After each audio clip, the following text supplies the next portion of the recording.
বলছি তুমি কেমন স্বামী গো? না না, আপনারা কেমন স্বামী গো?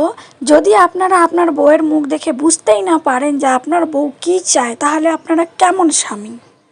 যদি তুমি তোমার বউয়ের মুখ দেখে নাই বুঝতে পারো যে তোমার বউয়ের সন্ধ্যাবেলায় ফুচকা খেতে মন করে, মোমো খেতে মন করে, চাউমিন খেতে মন করে, রোল খেতে মন করে, চিকেন টিক্কা খেতে মন করে, ঘুগনি খেতে মন করে, এইটাই যদি বুঝতে না পারেন তাহলে আপনারা কিসের স্বামী? হ্যাঁ, এইটুকু যদি বুঝতে না পারেন, মুখ দেখেই তো বুঝে নেবেন। এইটুকু বুঝতে পারেন না যে বউ সবসময় মুখ থেকে বলতে চায় না, তার চোখ দেখে বুঝে নিতে হয় যে বউ কি বলছে, বউকে কি খেতে মন করছে, কি খেতে চাইছে, সেটা তো বুঝে নিতে হয়।